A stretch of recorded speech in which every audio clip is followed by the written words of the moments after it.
Well, good afternoon. Welcome to a continuing conversation at the Conestoga Valley Church of Christ on the issue of the Christian in politics.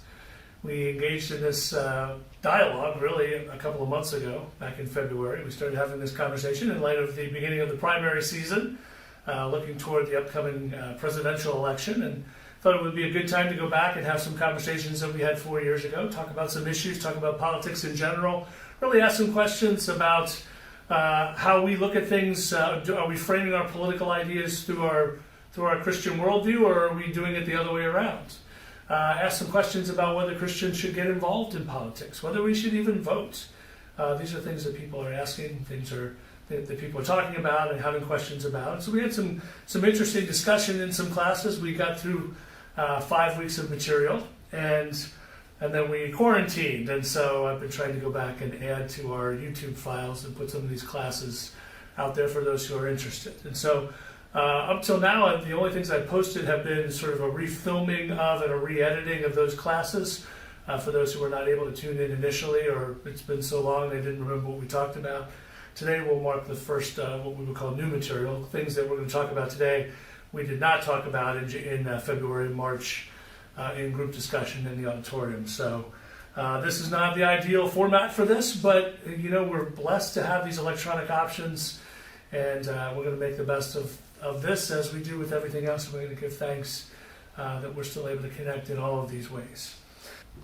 All right, so the last class I told you a couple of these issues that we're going to attempt to talk about. I think we'll get to all of these. I hope we'll get to all of these. And so the last conversation we had in this format, we discussed the issue of poverty. Today we're going to begin a conversation about environmentalism, but I want to call it creation care when I remember. It's a good reminder for me, because using that term sort of helps to frame the discussion for me, helps me to stay out of some things that I should probably stay out of, and helps me to be a little more focused in where my ideas about the subject come from. And so I want to start by looking at a couple of maps and to ask you some questions. This would be where I wish we could have some more conversation, because there's some questions that I want to ask you that are not nearly as much fun to talk about staring into a camera. But this is a map here. You perhaps have heard of the Marcellus Shale Formation. About 2/3 of Pennsylvania sits on top of this rock formation, the Marcellus Shale Formation. And in fact, just to zero in and show you how much of the state of Pennsylvania is on top of that rock, what was discovered, I don't know when it was exactly discovered for sure. I think we've known it existed for a while, but it wasn't cost effective to get at what was underneath. But we've come to understand that this is perhaps the largest natural gas field in the world. There are trillions of cubic meters, I think is how they measure natural gas, trillions of it under us in Ohio and parts of West Virginia. And so now we exist in a time where before it wasn't cost effective to get at that because of how you had to get it out. Now it is. Now it's providing a cheap source of energy. And so that has been being developed in Pennsylvania and Ohio and all over the place. It's a little bit of a strange time right now in our current situation. I'm recording this on April the 10th. You have to wonder whether the Marcellus Shale mining or drilling may be curtailed for a while at some point, because petroleum prices have come down. Saudi Arabia and Russia are fighting right now, and gas is cheap, or certainly a lot cheaper. It's never cheap in Pennsylvania, where we enjoy the largest gas taxes in the country. But so some of this has to do with, is it worth the bother when fuel is so cheap? And so I don't know the answer to that, and probably that's going to change over time. But there are arguments for going after this gas, which is found, buried in the shale formation. In some states, it's actually in sand that needs to be extracted. And then there are arguments against it. So I would love, again, I wish you were in the audience and we could talk about this, but here are some of the arguments that are for getting that gas. Energy self-reliance. The United States of America now, in the last not too long period of time, has become the largest exporter of petroleum in the world. We export petroleum. We have more than we know what to do with, so to speak. We've never been in that situation before. We do still import. There are political reasons and economic reasons for that, but But the idea of a country becoming self-reliant for energy has always been a powerful idea. And so things like the Marcellus Shale Formation could enable that to happen. Driving that, of course, are the fact that there are billions of dollars in profits that could be derived from this. And so that means millions of dollars in tax revenues. That means thousands of jobs generated. That means some towns that were falling into disrepair and becoming ghost towns suddenly becoming alive again because people are moving back because they're involved in the drilling industry. In Pennsylvania, there's a lot of argument that this may save family farming, that farms that were struggling can sell off the rights to drill and that the energy can be extracted without ruining the farms, and so the farms get extra income, they can still do family farming. That's attractive. And proponents of this would say it can be done safely. The technology exists, it can be done in a way that doesn't harm the environment and doesn't harm people. So those are some of the arguments for it, and that sure sounds good. And perhaps you're checking off all those boxes and going, yep, that's why I think we should do this. It probably wouldn't surprise you to know that there are some arguments against it. And so among those are, if you are familiar at all with the geography of our state, you would probably notice that many of those counties there represent some of the most beautiful, unspoiled wilderness that exists in our state. And so how do we feel about sending drilling equipment into unspoiled wilderness? Are there limits on that? Is there an amount in which we would say, okay, that's enough, but we don't want to go too much? Or should we say, you know what, we shouldn't do this at all? There are some strong feelings about that. There is some evidence to suggest that this drilling process, well, we know that the drilling process creates some byproducts that can be harmful. The question that the different perspectives are how dangerous it is to people. And so people who are against drilling will tell you there have been problems with some of these dangerous byproducts seeping into wells and poisoning people. And along with that, there's a debate about how much the state should get from this, and so there's a tension there.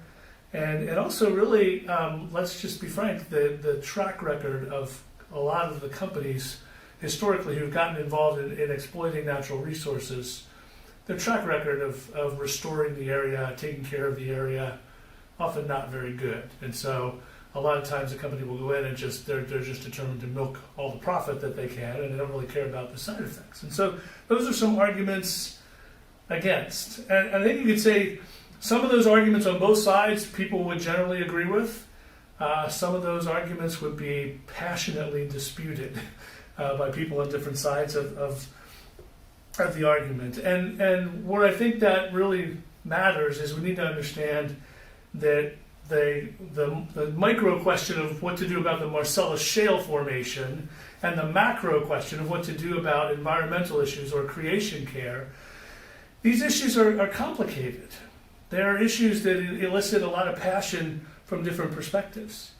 And as we said last week on the question of poverty, people who pop up and say, I've got a quick, easy answer, we can do it fast, we can do it cheap, everybody will be happy. But complicated issues tend to resist those kinds of solutions. Most issues tend to resist those kind of solutions. So I would be skeptical of that. And just to show you how complicated this can be, I'm reading a book right now by an author I like. His name's Craig Easterbrook. It's called Sonic Boom. It's a little dated, but he's talking about some economic trends that he's seeing coming in the future. And the book is, I think, about 10 years old. So you take it for what it's worth. But one of the things he talked about is certainly true, and I think we'll talk about this a little more later. And that is, as you look around the world right now, we talked last week about how worldwide poverty is coming down. We're reducing poverty, especially absolute poverty, all over the world. But here's the drawback to that. As more and more people are being lifted out of a lifestyle of absolute poverty, which is typically living on $1.25 a day or less, as they become more affluent, as they start to get things like running water and indoor plumbing and electricity, well, they also start to consume more resources. And the more affluent, and I use the term affluent not to suggest that going from $1.25 a day to $5 a day makes you affluent, but it meaningfully changes your standard of living. And as your standard of living changes, you consume more. It's what humans do. And if you and I were living on $1.25 today, $1.25 a day in a hut that didn't have power or running water, and we had the opportunity to get out of that, we would do that. And who wouldn't? And so as our consumption rises, it has an impact on our environment. So you have these two things, which we would all say, I think, on some level, the details are where it's hard. We would all say, well, we want to lift more people out of poverty. That's a good thing. And we would also say, well, we want to protect the environment. And yet there may be some tension there, some conflict, as lifting people out of poverty creates some environmental impact. And so these issues are complicated. They are interrelated. I have to say, by the way, that this whole thing with the Marcellus Shale thing, I don't think I actually used the hot button term, which you hear a lot, which is fracking. And that's the term that they use to extract the natural gas from the shale formations or the tar sands in the Midwest. And so how do you feel about something like this subject? How do you feel about fracking, for one example? Is often influenced by your political affiliations. It's often influenced by your political beliefs. The party that you belong to may have some determination toward how you feel about certain things, depending on how much you're influenced by what the party says. And so really the question we're trying to deal with is, does the Bible speak to this issue? And if it does, what does it have to say? And I think I hope we would all understand the Bible is not likely to provide specific answers on questions like this. The Bible is not, I don't think there's a place we could go to and use the text in the way that it's designed to be used and say, oh, look, clearly there's a well here Jacob had a well, and so that means we could dig a well to extract natural gas. The Bible doesn't work that way. The Bible's not going to tell us to drill or not to drill. But the Bible may give us some framework, a biblical framework, to look at these issues and to try to come at them from a Christian worldview and that perspective. And to say, okay, because I believe this about the creation, because I believe this about how God values the world He made and the people that He put in the world, I'm going to have to interpret these issues this way instead of this way. And that's really what we're after here. And then once we start to think that way, then hopefully those things start to affect our politics. So, I've got a lot of scriptures today. I have no idea when I started this. I should confide in you and let you know that it took me like 12 takes to get the introduction. I could not speak when we started, and I'm really hoping that I don't flame out halfway through and have to restart again. I'm thankful for the miracle of editing software. But I have no sense of time right now. But I do want to at least refer to some scripture and read some things to you. And so if you've got a Bible and you want to turn to Psalm chapter 19, the first 6 verses, incredibly beautiful, powerful passage of scripture. It says, "The heavens declare the glory of God. The skies proclaim the work of His hands. Day after day they pour forth speech. Night after night they reveal knowledge. They have no speech. They use no words. No sound is heard from them. Yet their voice goes out into all the earth. Their words to the ends of the world." And on it goes. Powerful passage there, talking about the glory of God's creation, the things that God has made. And I really think that as Christians, if we're going to have any kind of a conversation about the environment, it's got to be rooted there. It's got to be rooted in this idea, this belief, this conviction that God made all this. He created it, and when He created it, it was good. He made it just a certain way. He made it the way that He wanted it to be made. And so we need to start there, and we need to even take it a little further and to understand that because God created it and because of how God works and God's nature, God is concerned with His creation. It means something to Him. He values it, all of it. So because God made it all and it's all good, and because God is concerned on some level with all that He has created, I think the Bible is going to challenge some different perspectives that we have on the environment. And so I want to talk a little bit about some foundational ideas and the challenges that on what we would call the political left, and then to talk about some as well that we find on the political right. So I want to express what I think are some biblical truths here that run counter to what you might typically hear from political discussion. So the first thing I think that is a challenge to those on the left is the biblical idea that nature is created, nature is not the creator. The language of the environmental movement often borrows ideas from a lot of non-biblical spiritual influences, from Native Americans, from what we call the New Age movement, from Eastern religions, even from paganism.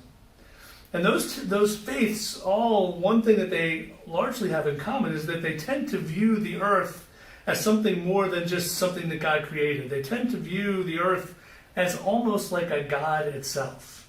And in fact, this name has, or this entity, this God has a name. The name is Gaia. And that's borrowed from Greek mythology. I don't know a lot about it, but Gaia in Greek mythology was the ancestral mother of all life. And it's where we get the idea behind Mother Nature sort of emerges from this as well.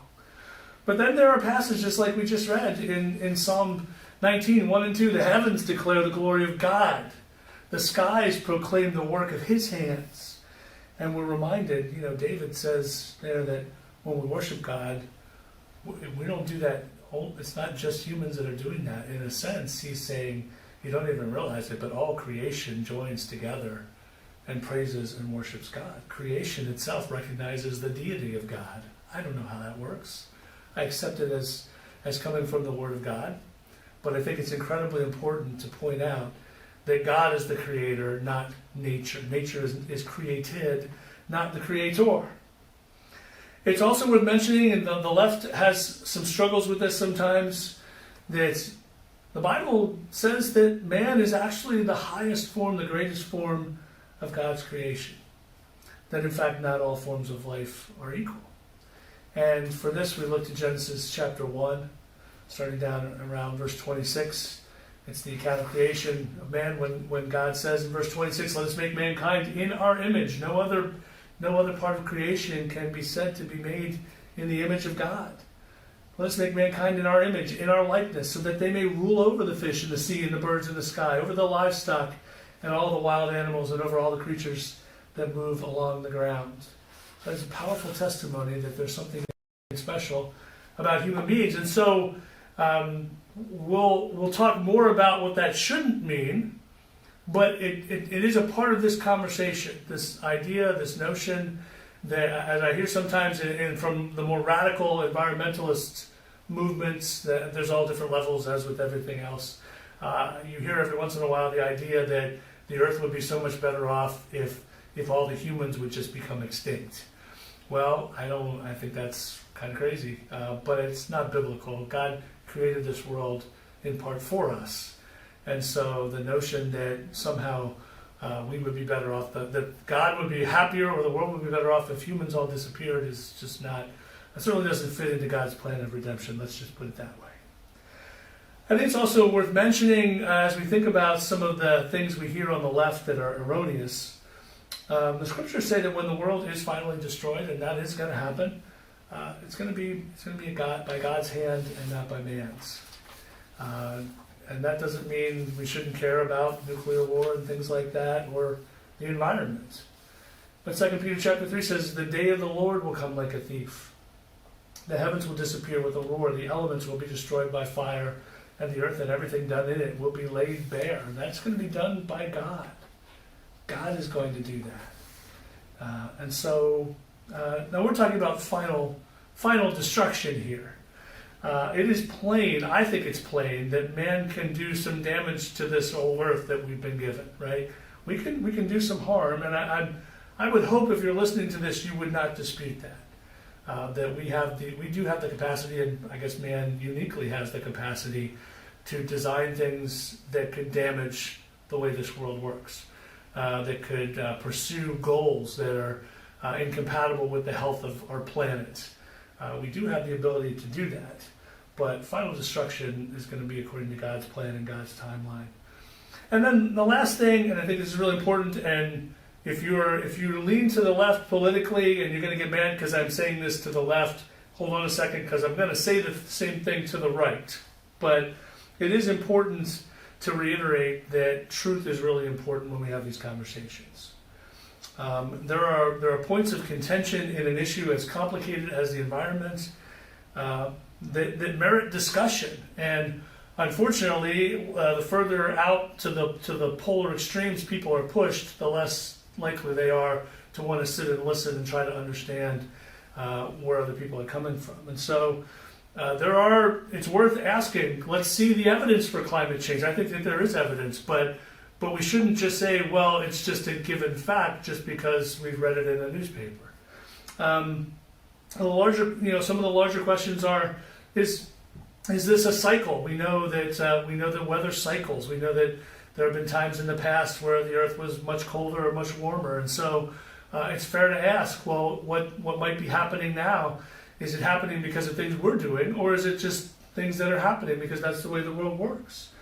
And then, too, to ask the question, okay, if it's real and if it's man-made, human-made, is it really as bad as we sometimes make it sound? Because I have to say that alarmism is not very useful in the political arena. Alarmism to gain political advantage, or alarmism to justify an organization's existence. The bleaker the picture, the more relevant you become to the conversation.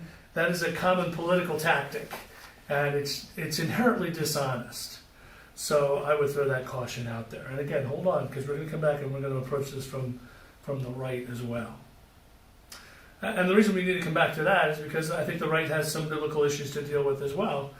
And I think that's because the political right has some historical positions that, again, you have to wonder, well, where did that come from? Did that come from examining evidence? Did that come from the scriptures? Or did that come from, well, I've always voted this way, and so this is what my party says, or what my favorite political figure says? So we have to ask that question. And so I think we need to be reminded, if you're coming from the right, you need to be reminded that God loves and cares for everything He made, not just man.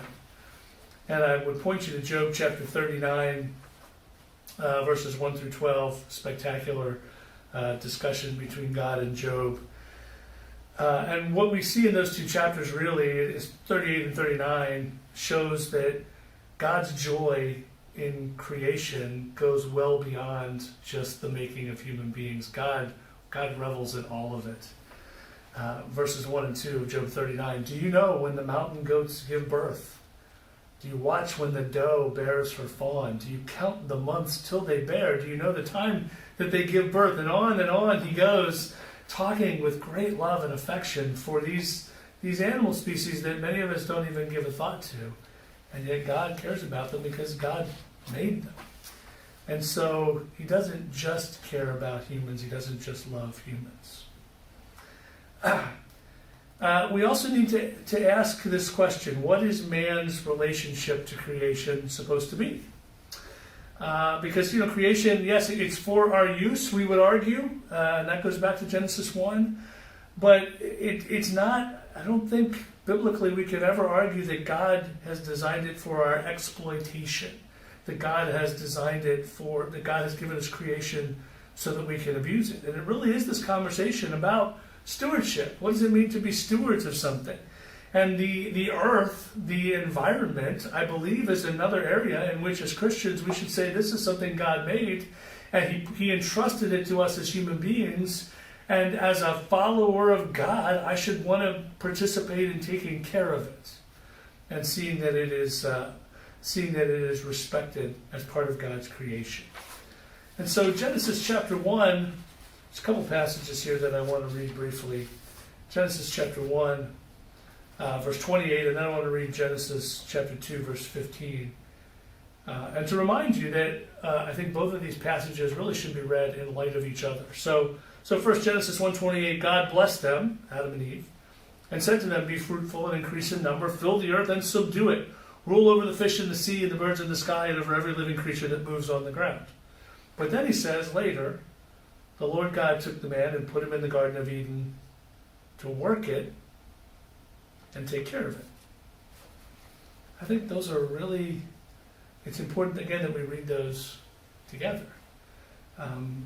we're commanded as human beings, I think you would say, and Adam and Eve certainly were, to care for the earth. It was given to them to take care of. And so, the principle there is that since God created it, shouldn't we want to take care of it? And really, if we start to think of it in those terms, then this becomes a spiritual issue on some level. This idea of me being a stewardship of my life and all that that involves, and as a part of that, the way that I think about the world in which I live. Really, man is the only thing that God created that seems to have the ability to do damage to anything, to destroy anything really on any significant scale. I mean, termites can do a lot of damage. We're discovering that bats can do a lot of damage by passing disease, things like that. But really, man has a remarkable capacity using the brain and the creativity that God has given us. We have an incredible capacity not just to make good things that benefit everybody, but to make things that can destroy and harm. And so sometimes that's something as dramatic as a nuclear weapon or some kind of pollutant that we don't understand and that we just use haphazardly. But sometimes maybe it's just the idea that we're altering ecosystems and doing it in a way that's careless when we wouldn't have to. There's no real reason for it other than it's just easier. We don't want to put as much effort into things. So we need to understand that our relationship to creation, as comes from the Word of God, is stewardship, not exploitation. And then another big thing that I think oftentimes is more of an issue for those coming at this from the right, is that economic issues, prosperity, wealth, oftentimes blind human beings to sin. And so one of the texts that you could look at there is Matthew chapter 6, verse 24, where it says, "No man can serve two masters. Either you will hate the one and love the other, or you will be devoted to the one and despise the other. You cannot serve both God and money." There's a lot to talk about in that passage, but certainly when choosing between two alternatives as human beings, one of the questions we often ask is, well, I've got two choices here. Which one will end up giving me more money? We think about that when we think about a job or starting a business, choosing a major in college, where we want to live, making payments on a house or something. Which one is gonna get me the most buck, the most reward, the most profit? And sometimes we're willing to go with that option even if it has some other negative consequences. And so I think as human beings, as Christians, we're human beings, and so we struggle with the stuff anybody struggles with. And as human beings, we struggle with greed, we struggle with selfishness. And sometimes those ideas, those struggles are played out in the way that we express our ideas about the environment. We don't want anything that's going to hamper us in any way, restrict us in any way, cause us from doing what we want to do when we want to do it to the greatest profit. And so that can be an issue. And we live in an age, and this again creeps into our faith, I think. We live in an age in which it's common to say, you know what, I'm not going to worry about the long-term ramifications, I'm going to go with the short term. I want to buy this thing today, I don't have the money, I'm going to put it on a credit card, I'll worry about paying it off later. If you work for a corporation, you know that the next quarter is really as far ahead as a lot of companies ever look, and they're not worried about what the decisions that they're making 5 years down the road or 10 years down the road. They're looking at what will please the stockholders, many of whom are in the room making decisions. And so that's a struggle. Our love for prosperity can blind us to sin, and that can affect how we view this world and how we treat it. And I think as well, by extension, Matthew 22, starting in verse 36, an extension of Jesus' conversation about the greatest commands, where he says in verse 36, what is the greatest commandment in the law? And Jesus says, love the Lord your God with all your heart and soul and mind. This is the first and greatest commandment. And then the second is like it. Love your neighbor as yourself. All the law and the prophets hang on these two commandments. Failing to love your neighbor is a sin. And the things that we do in our world, how we live, sometimes demonstrate that we're not all that concerned about our neighbors. And so this is something that we need to challenge ourselves on in the way that we live out our faith. And then lastly, it's the same reminder of the importance of truth, whether you're on the left or the right. There are alarmists on the left saying the sky is falling and the world's about to go away forever and ever. And on the other end of the spectrum, I think there are people on the right saying, who cares? Why should we worry about making things more efficient? Why should we find cleaner sources of energy? Who cares? There's not a problem. It's all just politics and the media. And, there is politics in media and all that, but the right has truth issues as well. They're just coming at it from a different perspective. And again, if you're using if you're saying, if on the one end you're saying you're being an alarmist, if on the other end you're saying there's nothing to worry about, you're no better. So what's the truth? It's important to find truth. Well, again, I don't know how long I've been talking, so I'm gonna wrap this up with some implications, some application. We have barely scratched the surface of this, and I'm sorry that we're not able to have this in more of a discussion format. But I want to encourage us as we go out into the world and we live out our faith, we form a Christian worldview, and we try to vote and be active or not active based on those things. It's incredibly important that we look for objective sources of information. And again, here's where many of us are shaped more by our politics than we are by an honest attempt to seek information and to find out what the truth is. And it's provocative because I'm struck on Facebook all the time. I love how every article that's going to take a hard position starts with, here's the truth. And a lot of times it's not necessarily the truth, it's just something they believe in very strongly. And so the left does this and the right does this. We like to go to sources of information this is a human thing. We like to go to sources of information that support the way that we kind of think. It affirms who we are. And so we're much more likely, if we're on whatever side of the political aisle you're on, there are plenty of news sources that you can go to that will just affirm the way you believe. And so that's just not very helpful because rarely are biased sources going to get us the truth. And so some of us, I think, really need to think about where we get our news, where we get our information. I'm not going to tell you it's easy. It's not, to find unbiased reporting. But I think it's also true that just because we hear something is reported and we don't like it, it doesn't mean it's not true. And so this is a challenge for us. So I'm still looking. One organization I just found out about that I haven't really investigated, maybe you can help me investigate it. It's called the Evangelical Environmental Network. And in fact, their website is www.creationcare.org. I think that's interesting. This is a group that's saying, okay, we want to come at this from a biblical worldview, but we also want to ask hard questions about the environment. Again, I'm not endorsing it. I haven't been there to check it out. I just stumbled across that. I thought I would throw that out there. Maybe you'll want to take a look. And if you've got some other sources of information that you find to be objective, pass those on. Please don't tell me that, I hesitate to use specific references, but you know what a lot of the references are, the places you go for news, just because it makes you feel warm and fuzzy because the hosts kind of think the way you do. And that's a lot easier than being challenged to really think about things. So I would say, be careful about any resource on the left that constantly wants to paint the picture that, the world is about to come to an end. Be skeptical and careful about any resource on the right that says environmentalism is a joke and why should we care, why should we worry, and anything that inhibits our ability to make money is a bad idea. I'd be skeptical of those things, and I would ask questions about those things.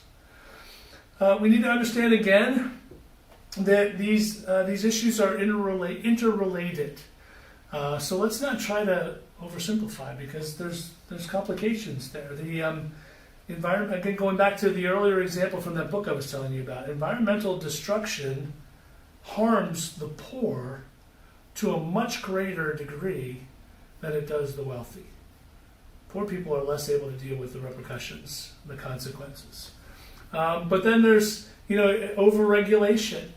And overregulation can lead to the decimation of entire industries and the elimination of jobs, which has a pretty harsh effect on how people live. And so there are all sorts of things like that where we try to solve a problem, but in enacting a solution, we create other issues.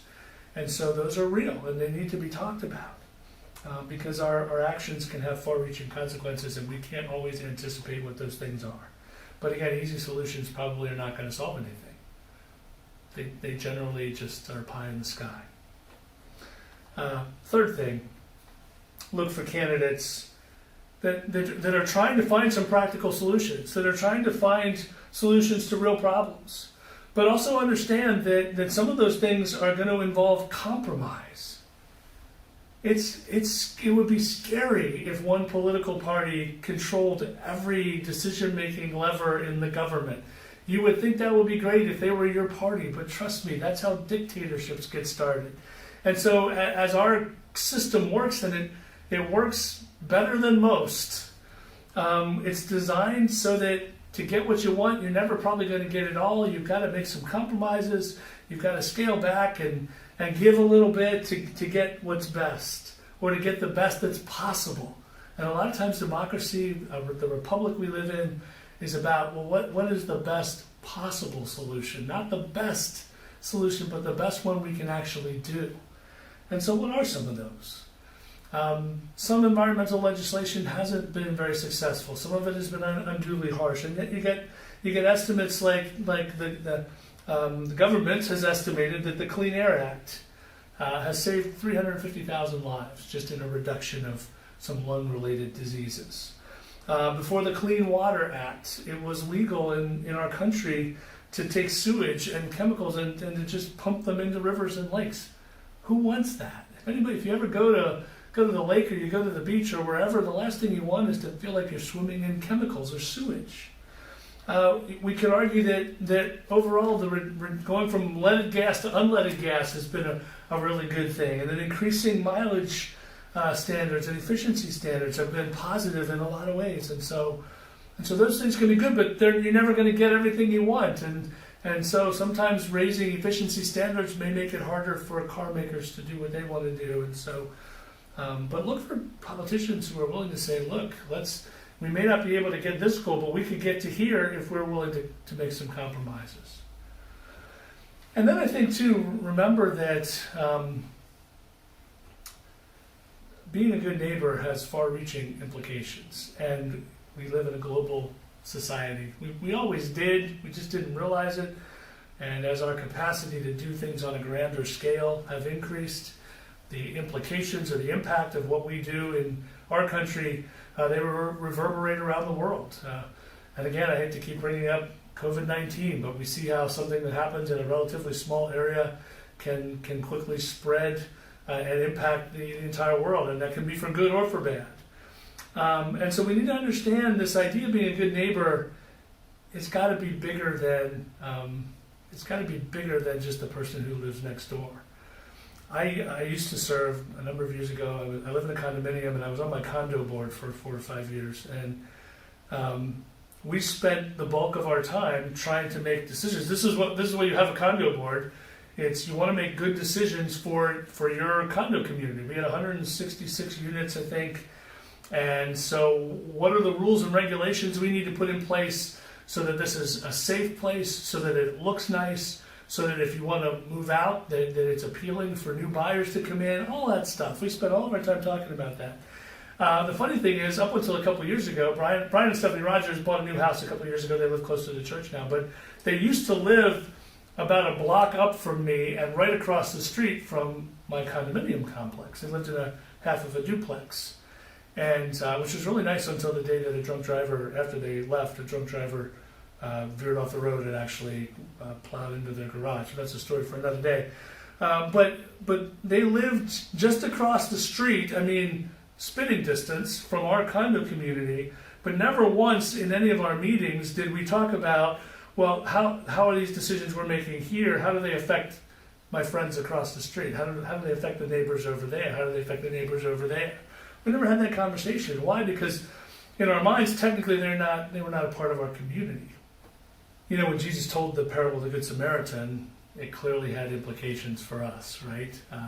He's answering this question about who is my neighbor, and he tells this incredible story, and we're reminded that our neighbors are, he doesn't just answer the question who your neighbor is, he tells us how we should treat our neighbors. And so we live in a world that is getting smaller and smaller every day, and we do need to think beyond the people that we literally come in contact with, because our neighbors are global. Our neighborhood is global. And so do we understand how our decisions affect not just our nation, but people in other nations as well? Do we understand what kinds of things affect other nations? The demand for cheap consumer goods that oftentimes get made by basically slave labor. Our inclination sometimes to use resources until, not worrying about whether they might be depleted, let's just use them until they're gone. Destruction of natural beauty. Do we really want to take every beautiful place that God has designed and just go in and say, well, there's valuable stuff underneath the surface, let's just go take it and not worry about what it looks like and what it should remind us of? Are these the things that we want to do? I hope some of this will sort of serve as a lead-in to where we're going to go next week. We're going to sort of take this idea of a global neighborhood, and we're going to roll it into some conversations about some things that are very, very significant, I think, to our church right now, as a growing, diverse group of believers made up of people from all over the world, speaking different languages, coming together as one. We need to spend some time talking about some of those issues, diversity and immigration and foreign policy and how they connect, and how we as Christians should think about those things from a Christian perspective. So I'm hoping to post that next week sometime. We'll see how that goes, and I will mention that on Facebook when that gets posted. I want to close with Romans chapter 1, verse 20, which says that since the creation of the world, God's invisible qualities, his eternal power and divine nature, have been clearly seen, being understood from what has been made, so that people are without excuse. God's creation is something that he would like for other people to be able to look at and to say, wow, there must be a God. Only God could make something that spectacular. Only God could make something that beautiful. And I want to suggest to you that who we elect, who we vote, the causes we work for, the political ideas that shape the way that we live, those things will play some role. Maybe it's a small role, but they will play some role in how people will look at creation, and whether or not, when they look at creation, whether or not they'll see God.